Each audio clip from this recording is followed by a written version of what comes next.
ॐ स्वामिनारायणः साक्षादक्षरपुरुषोत्तमः सर्वेभ्यः परमां शान्तिम् आनन्दं सुखमर्पयेत्। ॐ सर्वेभ्यो नमो नमः। यह बहुत ही आनंद का विषय है जो इंडिया थिंक काउंसिल और अन्य आयोजकों द्वारा एक अद्भुत संगोष्ठी का आयोजन किया गया है। जब मैं वेबसाइट पर इस संगोष्ठी का कंसेप्ट नोट पढ़ रहा था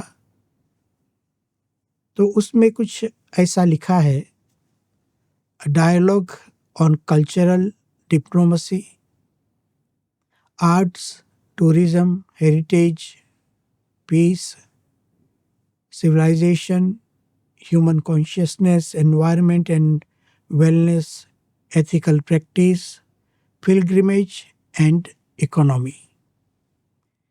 एक दृष्टि से इकोनॉमी को मुख्य रखकर यह पूरा एक सांस्कृतिक संगोष्ठी का आयोजन है, लेकिन वहीं पर कंसेप्ट नोट जहाँ शुरू होती है वेबसाइट में, वहाँ एक ध्रुव वाक्य लिखा है एक मोटो के रूप में, अमृतत्वस्य तु नाशास्ति वित्तेन। भारतीय अर्थनीति पर ही विचार हम लोग कर रहे हैं और वहीं पर एक बृहदारण्यक उपनिषद का वाक्य लिखा गया, अमृतत्वस्य तु नाशास्ति वित्तेन। बहुत आश्चर्य लगा, खुशी भी हुई, और जिसे भी यह विचार आया है उसे मैं धन्यवाद देना चाहता हूँ। यही भारत की विशेषता रही, समतुलन। ये जो हम बैलेंस करते हैं, हमारी भारतीय संस्कृति की एक विशेषता है। हमने श्रद्धा और तर्क में संतुलन किया, हमने श्रेय और प्रेय में संतुलन किया, हमारे भारत देश ने कर्म और धर्म में संतुलन किया, हमारी वैदिक संस्कृति ने आदि भौतिक, आदि दैविक और आध्यात्मिक में संतुलन किया। भारत भूमि एक संतुलन की भूमि है। हमारे गुरुदेव परम पूज्य प्रमुख स्वामी जी महाराज कहते थे कि भारत भूमि एक भव्य भूमि है, एक दिव्य भूमि है। चाहे हम वैयक्तिक उन्नति की दृष्टि से देखें, कौटुंबिक उन्नति की दृष्टि से देखें, व्यावहारिक उन्नति की दृष्टि से देखें, सामाजिक और वैश्विक उन्नति की दृष्टि से देखें, तो भारत एक सर्वांग संपूर्ण, सर्वानुकरणीय, सर्वदा अनुकरणीय और सर्वजीव हितावह भूमि रही है। वैदिक काल से ही हमारी भारत भूमि एक शिक्षा की भूमि रही है। India is a land of education. वैदिक काल से ही हमारी भारत भूमि एक शोध की भूमि रही है। India is a land of research. और वैदिक काल से ही हमारी भारत भूमि अध्यात्म की भूमि रही है। India is a land of spirituality. और उसके साथ साथ वैदिक काल से ही भारत भूमि ने अनेक नीतियों को जन्म दिया है। हमारी भारत भूमि विविध नीतियों की भूमि है। भारत भूमि राजनीति की भूमि है, दंड नीति की भूमि है, युद्ध नीति की भूमि है। अनेक प्रकार की नीतियों का उद्भव हमारे भारत देश में हुआ है। उसी तरह भारत के पास एक पूर्ण विकसित, एक सर्व जीव हितावह व्यावहारिक नीति विधि जिसका नाम है अर्थनीति, जिसको हम अर्थशास्त्र भी कहते हैं। हमारे भारतवर्ष में प्राचीन काल से ही धनार्जन, धनोपयोग, धन विनियोग और धन विनिमय, इन सभी पर बहुत ही विचार किया गया। हमने धन दान पर विचार बहुत किया है। ऐसी हमारी भारत भूमि है। भारत के साम्राज्य का जब हम विचार करते हैं तो भारत एक सार्वभौमत्व को जन्म दे चुका था। एक सार्वभौमत्व जैसा शब्द हमारे पास था, मतलब हम पूरी पृथ्वी पर राज कर सकते थे। ऐसी एक शक्ति भारतीय संस्कृति में थी। और यह जो भारत की सांस्कृतिक विशालता है वह हमें एक बात तो स्पष्ट रूप से समझाती है कि अवश्य भारत के पास एक अद्भुत राजतंत्र था, अवश्य भारत के पास एक अद्भुत अर्थतंत्र भी था, भारत के पास कर्मतंत्र भी था और धर्मतंत्र भी था। भारत के राजाओं का वर्णन हमारे शास्त्रों में आता है। जैसे रामायण पर आधारित एक महाकाव्य लिखा गया है कवि कालिदास के द्वारा, जिसका नाम है रघुवंश, और उस रघुवंश में इन राजाओं का, भारत के राजाओं का वर्णन किया गया है। और उसमें दिखता है कि भारत का सार्वभौमत्व, कितनी एक विशाल भूमि भारत के पास थी। कालिदास जी लिखते हैं, सोहम आजन्म शुद्धानाम आ फलोदय कर्मणाम आ समुद्रांत क्षितिशानाम आनाक रथवर्तमनाम। 4 शब्दों में राजाओं का वर्णन, अर्थात राज्यों का वर्णन। कैसे राजा थे? आजन्म शुद्धानाम, जन्म से ही शुद्ध। आ फलोदय कर्मणाम, जब तक फल न मिले तब तक वो कर्म करते रहते थे, उद्यम करते रहते थे। और जो तीसरा शब्द महत्वपूर्ण है, आ समुद्र क्षितिशानाम, समुद्र पर्यंत की जो भूमि, अर्थात इस भूमंडल पर जहाँ जहाँ भी पृथ्वी है उन सभी जगहों पर वे राजा राज करते थे। एक चक्रवर्ती राजा हमारे होते थे। वहीं पर एक दिलीप नाम के राजा का वर्णन करते हुए कालिदास ने एक अच्छी बात लिखी है, जहाँ कुछ हम जो आज एक आर्थिक नीति के बारे में सोच रहे हैं, भारतीय सांस्कृतिक आर्थिक नीति के बारे में, उसकी एक दिशा मिलती है। कालिदास जी राजा दिलीप के बारे में लिखते हैं, त्यागाय संभृतार्थानाम सत्याय मितभाषिणाम। ये दिलीप राजा कैसे थे? वह संभृतार्थानाम, वो अर्थ अर्थात धन को इकट्ठा करते थे, धन को प्राप्त भी करते थे, लेकिन क्यों? त्यागाय, देने के लिए, समाज के उपयोग के लिए वे अर्थ को, धन को एकत्रित करते थे। मैं कहना ये चाहता हूँ कि हमारे भारतवर्ष की एक विशालता भी थी और भारतवर्ष में एक अद्भुत अर्थतंत्र भी था। एक बात और भी यहाँ हम सोच लेते हैं कि जो हमारी भारतीय अर्थनीति है उसकी प्राचीनता कितनी है। कब से हम लोग इस अर्थनीति पर चिंतन करते आ रहे हैं? तो आज हम देखें तो उपलब्ध जो साहित्य है और विश्व में सबसे प्राचीन शास्त्र या ग्रंथ जिसको माना जाता है वे है हमारे वेद। वेद काल से ही हमारे यहाँ अर्थनीति पर चिंतन किया गया है और उसके लिए धन शब्द का कहीं प्रयोग, कहीं अर्थ शब्द का प्रयोग, कहीं वित्त शब्द का प्रयोग, अनेक प्रकार के शब्द हमें मिलते हैं। मैं एक उदाहरण के तौर पर कहना चाहता हूँ, हमारे प्रसिद्ध 10 उपनिषद हैं, उसमें से पहला ही उपनिषद जिसका नाम है ईशावास्य उपनिषद, और उसका पहला ही मंत्र जहाँ भगवान की व्यापकता और भगवान की नियामकता का वर्णन किया गया, लेकिन वहाँ पर भी धन की बात आती है। उस समय से धन का विचार तो चल रहा है। मंत्र के शब्द हैं, ईशावास्यम इदम सर्वम यत्किंच जगत्याम जगत तेन त्यक्तेन भुंजिताः मा गृधः कस्यस्वित् धनम। कस्यस्वित् धनम मतलब भारत में वेद काल से पैसों की बात तो चलती आ रही है और जहाँ भी धन रहेगा तो धन को लेना, किसी के धन को ले लेना, और ये अनेक प्रकार के मनुष्य सहज जो प्रश्न होते हैं वे भी आते हैं। उसका निराकरण करने का भी प्रयत्न हमारी संस्कृति में हुआ है। दूसरा उल्लेख बहुत ही आश्चर्यजनक है और रसप्रद भी है। धन के 28 नाम वैदिक काल से प्रसिद्ध है और इसका सबसे बड़ा एक प्रमाण यह है कि निघंटु नाम का हमारा एक प्राचीन शास्त्र है जिस पर निरुक्त नाम की टीका भी लिखी गई है, जो वेदांग माना जाता है। निरुक्त को हम वेदांग मानते हैं। शिक्षा, कल्पो, व्याकरणम, निरुक्तम, छंदो, ज्योतिषमिति, इन 6 अंगों के द्वारा हम वेदों को समझते हैं और उसका एक अंग है निरुक्त। उसमें निघंटु के शब्दों का निरूपण किया गया है। और वहाँ खासकर धन के 28 नाम लिखे हैं। मैं उसको पढ़कर दिखाता हूँ।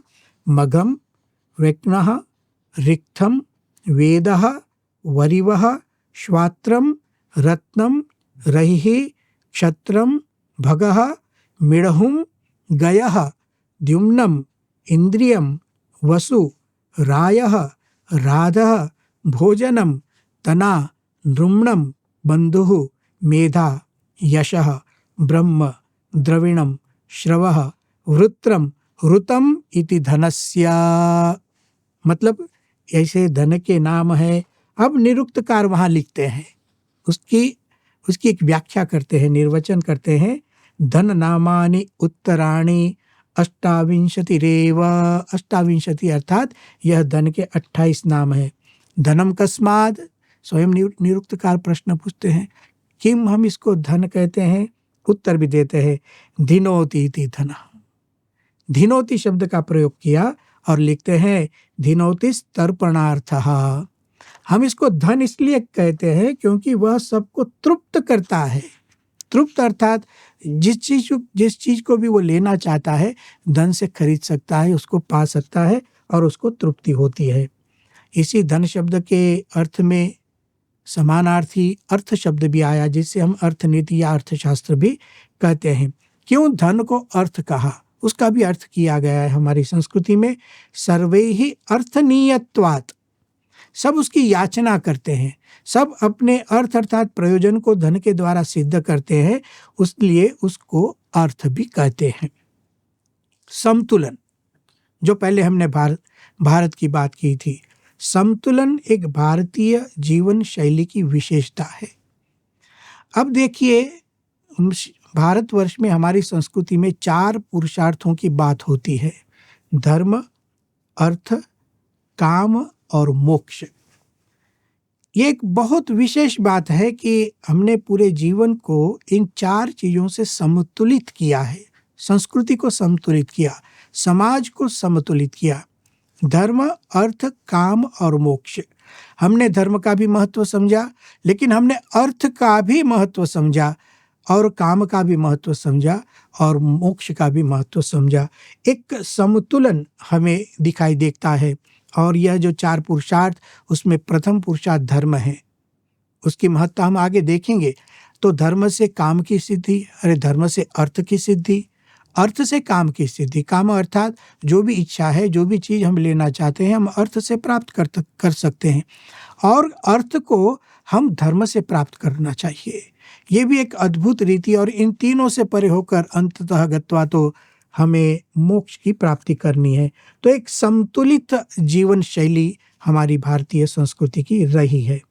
हमारे भारतीय संस्कृति के अंग देखे, जिसमें धर्म, अर्थ, काम, मोक्ष, ये 4 पुरुषार्थ के साथ एक अतिरिक्त हमारी जीवन शैली भी बनी। हमारे जीवन शैली के अंग देखे तो हमारे भारतवर्ष में अनेक मंदिर हैं।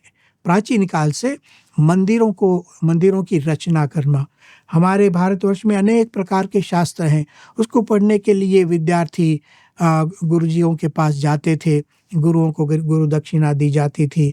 हमारे यहाँ विविध प्रकार के उत्सवों का आयोजन, यात्राओं का आयोजन, 16 संस्कारों की बात, हम लोग कृषि करते हैं, हम लोग कर्मकांड करते हैं। इन सभी चीज़ों में ये जीवन शैली है, एक सामाजिक जीवन शैली, एक ऐसी अद्भुत सामाजिक समतुलित जीवन शैली जहाँ सहजता से धर्म का भी पालन, अर्थ की भी पुष्टि, काम की भी सिद्धि और मोक्ष की भी प्राप्ति हो सकती थी। अब जब हम 4 पुरुषार्थ की बात करते हैं, खासकर अर्थ की आज हम चर्चा कर रहे हैं, लेकिन हमें धर्म की चर्चा करनी पड़ेगी। हमने धर्म से आरंभ किया है, धर्म से अर्थ, धर्म से अर्थ और धर्म से काम, और फिर अर्थ से भी काम और अंततोगत्वा मोक्ष की बात है। धर्म की श्रेष्ठता अर्थ की बात करते हुए भी, मोक्ष की बात करते हुए भी धर्म की श्रेष्ठता हमारी संस्कृति ने मानी है। जैसे हम हमारी स्मृति ग्रंथों में देखें तो वहाँ धर्म, अर्थ और काम, इन तीनों के गुणों का वर्णन किया गया है। जैसे स्मृति शास्त्र कहते हैं, तमसो लक्षणम कामः। जो काम हमारा पुरुषार्थ है उसमें तमोगुण की प्रधानता होती है। रजसस्त्वर्थ उच्यते, और जो अर्थ है धन वित्त, उसमें रजोगुण की प्रधानता रहती है और वो दिखाई भी देता है। जब पैसा बढ़ता है तो लोग विविध भोग में लग जाते हैं। सत्वस्य लक्षणम धर्मः, और जो धर्म नाम की वस्तु है उसमें सत्व गुण की प्रधानता होती है। और फिर कहते हैं श्रेष्ठ्यम एषाम यथोत्तरम, धर्म अर्थ और काम जो है उसमें धर्म की प्रधानता है। और उसको लेकर ही मतलब इस श्लोक में पहले काम की बात की, फिर अर्थ की बात की और फिर धर्म की बात की।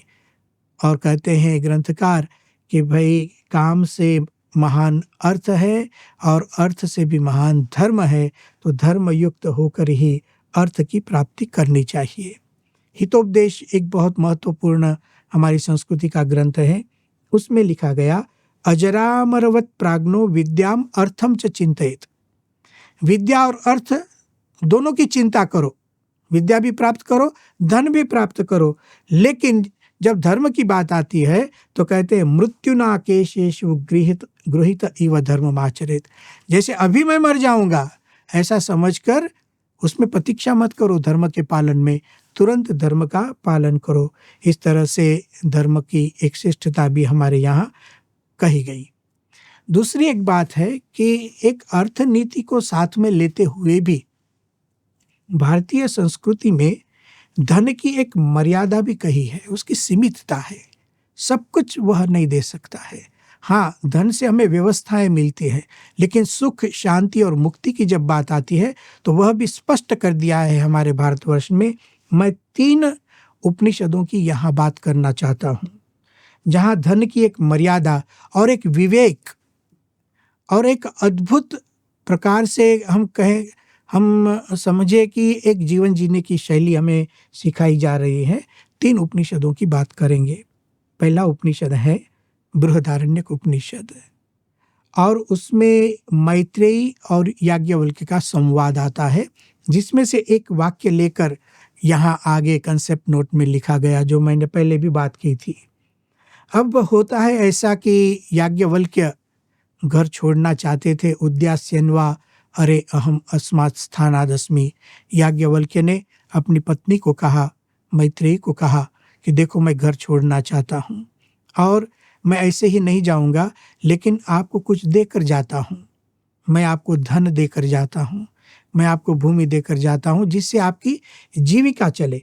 और तब क्या होता है कि मैत्रेयी पूछती है याज्ञवल्क्य को, यन्नु में इयम भगवो सर्वा पृथ्वी वित्तेन पूर्णा स्यात् कथम तेनामृता स्यामिति।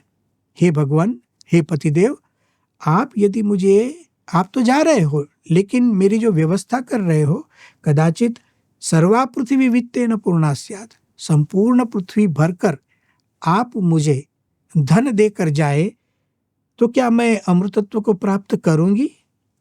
और उपनिषद ने लिखा कि याज्ञवल्क्य ने क्या कहा? नेति होवाच याज्ञवल्क्य, नहीं मैत्रेयी नहीं, अमृतत्वस्य तु नाशास्ति वित्तेन। अमृतत्व की प्राप्ति, जन्म मरण से रहित होना, संसार के बंधन की मुक्ति, वो तो धन से प्राप्त नहीं हो सकती है। बस धन से तो इतना ही काम होगा मैत्रेयी, जैसे कोई धनिक व्यक्ति हो और उसकी व्यवस्थाएं जिस तरीके से होती है उतना ही होगा। तब मैत्रेयी ने कहा कि जिस अमृतत्व को प्राप्त करने आप हम लोगों को छोड़कर जा रहे हो, तो हमें क्यों बंधन में डालते हो? तो हमें वह सत्य सुनाइए जिस विचार से आप जाते हो। तो बृहदारण्यक का एक अद्भुत प्रकरण बन गया। नवारे पत्युः कामाय पति प्रियो भवति, आत्मनस्तु कामाय पति प्रियो भवति। एक तत्व ज्ञान की बात करते हैं कि हमारे शरीर में एक आत्मा है, आत्मा में परमात्मा विराजमान है और उसी से सब सुख शांति है। धन से हमें कुछ नहीं मिलता है। तो एक बात यह हुई, एक धन की मर्यादा है। दूसरा प्रसंग है कठोपनिषद में, जहां यम और नचिकेता का संवाद है। 3 वरदान यमराज नचिकेता को मांगने कहते हैं। 2 वरदान मांग दिए और यमराज ने वो पूर्ण भी किए। तीसरे वरदान में नचिकेता ने ब्रह्म विद्या मांगी थी। लेकिन यह बात तो बहुत ही कठिन थी और यमराज कुछ परीक्षा भी करना चाहते थे, तो उन्होंने प्रलोभन दिए नचिकेता को, और प्रलोभन देकर कहा कि देखो मैं ये ऐसी ऐसी चीजें आपको देता हूं, तो वो ले लीजिए, आप तीसरा वरदान ब्रह्म विद्या को क्यों मांग रहे हैं, उसको रहने दो। एक परीक्षा करना चाहते थे। उस परीक्षा में धन की भी बात आती है। जब यमराज नचिकेता को कहते हैं, यमराज कहते हैं, एतत् तुल्यम यदि मन्यसे वरम वृणीष्व वित्तम चिरजीविकाम च। वित्तम वृणीष्व, तुम पैसा मांग लो, चिरजीविकाम च, एक आयुष्य मांग लो, मैं दे सकता हूं।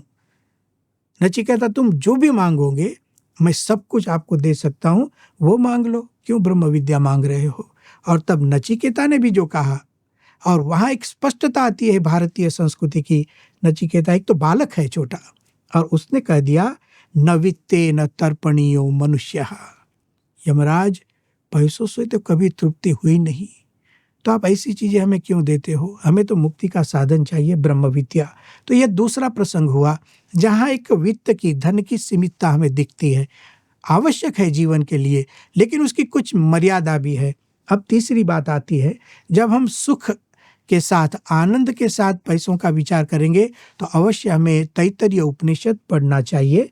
तैत्तरीय उपनिषद में आनंद की मीमांसा की गई है, और उसमें लिखते हैं, सैषानन्दस्य मीमांसा भवति युवा स्यात् साधु युवाध्यायकः आशिष्ठो दृढिष्ठो बलिष्ठः तस्येयं पृथिवी सर्वा वित्तस्य पूर्णा स्यात् स एको मानुष आनन्दः ते ये शतं मानुष आनन्दाः स एको मनुष्य गन्धर्वाणामानन्दः श्रोत्रियस्य चाकामः तस्य ते ये शतं मनुष्य गन्धर्वाणामानन्दाः इत्यादि। इसका अर्थ यह होता है कि परम आनंद क्या है, परमात्मा का आनंद क्या है, इस विषय में एक चर्चा चल रही है, उसकी मीमांसा चल रही है। तो एक परिमाण बनाते हैं समझने के लिए कि मनुष्य का एक आनंद क्या है। तो युवा स्यात्, मनुष्य युवा होना चाहिए, युवाध्यायकः, युवा अवस्था में ही वो पढ़ा सके ऐसी उसकी बुद्धि होनी चाहिए। आशिष्टः, वो आशावान होना चाहिए। दृढ़िष्टः, वो मन से भी दृढ़ होना चाहिए। बलिष्ठः, वो शरीर से भी बलिष्ठ होना चाहिए। अब कहते हैं, तस्येयं पृथ्वी सर्वा वित्तस्य पूर्णा स्यात्, और उसके पास पूरी पृथ्वी भरकर धन हो। स एको मानुष आनंदः, उसको मनुष्य का एक आनंद कहते हैं। अब देखो ये तो सीमित है, क्यों? ते ये शतं मानुष आनंदाः, ये ऐसे मनुष्य के 100 आनंद को हम जब मिलाते हैं, सह मनुष्य गंधर्वाणाम आनंदः, तो वो मनुष्य गंधर्व का एक आनंद होता है। ऐसे उसके शतगुणित करते करते अंत में जाकर जब परमात्मा के आनंद की बात आती है, उसका वर्णन उपनिषद में लिखा, यतो वाचो निवर्तन्ते अप्राप्य मनसा सह। परमात्मा के आनंद की बात तो अलग ही है, उसकी किसी से तुलना नहीं हो सकती है। तो यह भी बात हमारी संस्कृति ने समझाई कि देखो धन आवश्यक है, और धन आवश्यक है तो धन नीति भी आवश्यक है, उसकी व्यवस्था भी आवश्यक है। लेकिन जब मुक्ति की बात आती है तो एक समतुलन की आवश्यकता होगी, और वह समतुलन भी हमारे भारतवर्ष में हुआ है। आज की बात हम करें तो बहुत एक संतोषजनक बात है और आनंदप्रद बात है कि आज हमारे भारतवर्ष में जो विकास हो रहा है, जो भारत की दिशा, तो एक सांस्कृतिक विकास हमारे भारत में हो रहा है। एक हम समझे कि अद्भुत समय हमारा भारत का आज आया है। देखिए, अभी हमारे भारत में धार्मिक स्थानों का विकास हुआ, तो उसकी असर एक अर्थनीति पर भी हो रही है। अब लोग यात्रा करने जाते हैं, तो यह जो एक सांस्कृतिक विकास है, एक धार्मिक आध्यात्मिक विकास है, तो हमारे मंदिरों का विकास किया गया। हम देखते हैं अयोध्या में भगवान श्री राम का मंदिर, हम काशी में श्री विश्वनाथ भगवान का मंदिर, कितना विकास हुआ, महाकाल का मंदिर। इस विकास से एक अर्थनीति पर भी असर हो रही है, वो हम देखते हैं। हमारी पढ़ाई में इंडियन नॉलेज सिस्टम आया, भारतीय ज्ञान परंपरा को भी एक विकास मिला, उसके आधार पर भी आज बहुत से कार्य हो रहे हैं। आज अक्षरधाम जैसे संकुल बन रहे हैं, आध्यात्मिक संकुल, हजारों और लाखों लोग वहाँ आते हैं। और उनके आने से आप देखिए, लोग वहाँ आते हैं तो यात्रा करते हैं, तो लाने वाले लोग वहाँ खाना पीना रहना सबकी पुष्टि एक साथ, एक सांस्कृतिक दृष्टि से भारत का एक अद्भुत विकास हो रहा है। अभी हमने कुंभ मेला का आयोजन देखा, इतना अद्भुत आयोजन था, एक सांस्कृतिक उत्सव। भारत की जीवन शैली में उत्सव है, तो हमारे सांस्कृतिक उत्सवों को हम ठीक ढंग से मनाएंगे तो उसमें पूरे समाज का विकास होता है, सभी अंगों का विकास होता है। और आध्यात्मिकता की तो बात है ही, उसी के लिए तो हमने उत्सव बनाए। लेकिन उस आध्यात्मिकता को टिकाने के लिए हमें धर्म की भी ज़रूरत है, अर्थ की भी ज़रूरत है और काम की भी ज़रूरत है। हम गणेश चतुर्थी मनाते हैं, हम रथ यात्रा मनाते हैं, हम शिवरात्रि मनाते हैं, हम स्वामीनारायण भगवान का जन्मोत्सव मनाते हैं। जहाँ जहाँ भी उत्सव है वहाँ विकास हमें दिखाई देता है। इस तरह से आज हमने इस भारतीय सांस्कृतिक अर्थनीति पर कुछ चिंतन किया। अवश्य इस संगोष्ठी में हमें बहुत कुछ जानने मिलेगा। अंत में एक व्यास जी की व्यथा से मैं इस वक्तव्य को पूर्ण करना चाहता हूँ। व्यास जी ने महाभारत में लिखा है, उनकी एक वेदना है। क्या कहते हैं स्वयं? ऊर्ध्वबाहुर्विरोम्येष न च कश्चित् शृणोति में। वो कहते हैं कि मैं 2 हाथ उठाकर रो रहा हूँ, चिल्ला रहा हूँ, कुछ बात कर रहा हूँ, लेकिन न च कश्चित् शृणोति में, कोई मुझे सुनता नहीं है। अरे भाई, धर्म अर्थ काम मोक्ष की तो बात हुई, लेकिन कुछ गड़बड़ कुछ लोगों ने कर दिए। तो व्यास जी कहते हैं ऊर्ध्वबाहुर्विरोम्येष न च कश्चित् शृणोति में। क्या कहा उन्होंने? धर्माद अर्थश्च कामश्च स किमर्थम न सेव्यते। देखो भाइयों, धर्म से आपको अर्थ भी मिलेगा और धर्म से काम की भी सिद्धि होगी। आप लोग धर्म का पालन क्यों नहीं करते हो? तो उस समय भी रहा होगा कि कुछ लोग धर्म का पालन नहीं करते हैं, सीधा ही अर्थ और काम पर चले जाते हैं। तो मोक्ष की बात तो एक बाजू पर रही, उसको जीवन में सुख शांति भी नहीं मिलती है। हम याद रखें कि अर्थ भी एक पुरुषार्थ है। धन, अर्थार्जन होना चाहिए, अर्थ का उपयोग होना चाहिए, अर्थ का विनियोग होना चाहिए और अर्थ का विनिमय भी होना चाहिए। अर्थ भी एक पुरुषार्थ है, हम याद रखें। लेकिन हम यह भी याद रखें कि धर्म प्रथम पुरुषार्थ है, और हम यह भी याद रखें कि मोक्ष परम पुरुषार्थ है। भगवान से मैं प्रार्थना करता हूँ कि इंडिया थिंक काउंसिल द्वारा यह जो आयोजन किया गया है उसे बहुत ही सफलता मिले। ओम शांति ही शांति ही शांति ही।